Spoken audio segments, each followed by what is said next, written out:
അസ്സലാമു അലൈക്കും വറഹ്മത്തുള്ളാഹി. അസ്സലാമു അലൈക്കും വറഹ്മത്തുള്ളാഹി. നമ്മൾ ഇങ്ങനെ ആക്കലുണ്ടല്ലേ അറിയാതെ. ശരിക്കും അങ്ങനെ ആ ഒരു സംഭവം ഇല്ല. ശരിക്കും നമ്മൾ അത്തഹിയാത്ത് ഫിത്നത്തിൽ മഹ്യാ വൽ മമാത്ത് ഫിത്നത്തിൽ മസീഹ് ദജ്ജാൽ നിങ്ങൾക്കല്ലേ ഇങ്ങനെ പോകണ്ട. എന്ത് ചെയ്താൽ മതി?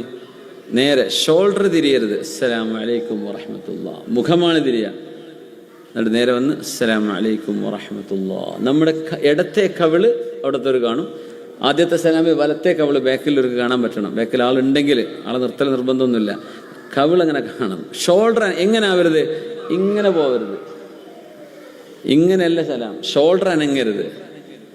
ഷോൾഡർ അനങ്ങാതെ സലാം നോക്കി വലത്തോട്ടും അടുത്തോട്ടും അസ്സലാമു അലൈക്കും വറഹ്മത്തുള്ളാഹി. പിന്നെ നേരെ വെക്കുക. പിന്നെ ഇടത്തോട്ട് അസ്സലാമു അലൈക്കും വറഹ്മത്തുള്ളാഹി. ഷോൾഡർ ഇങ്ങനെ അങ്ങാൻ പോകുന്നുണ്ടോ? നമ്മൾ ശീലിച്ചിട്ട് എങ്ങനെ ആയിപ്പോവും. ഷോൾഡർ മൂവ് ആവരുത്. അതുപോലെ നിസ്കരിക്കാൻ നിൽക്കുമ്പോൾ കഅബയിലേക്ക് നമ്മൾ മുഴുവൻ ശരീരവും കഅബയിലേക്ക് ഇങ്ങനെ തിരിഞ്ഞിരിക്കുക. കാലെന്ത് ചെയ്യണം? നേരെ കിബിലയിലേക്ക് വരണം. ചില ആളുകൾ അറിയാതെ കാല് ചില അങ്ങനെ ആയിപ്പോയതുണ്ട്. ഇങ്ങനെ ആയിപ്പോവും. കാലിൻ്റെ വിരലുകൾ കിബിലയിലേക്ക് വരണം. അങ്ങനെയൊക്കെ ചെറുപ്പത്തിൽ തന്നെ കയ്യും കാലൊക്കെ നേരെയാവും.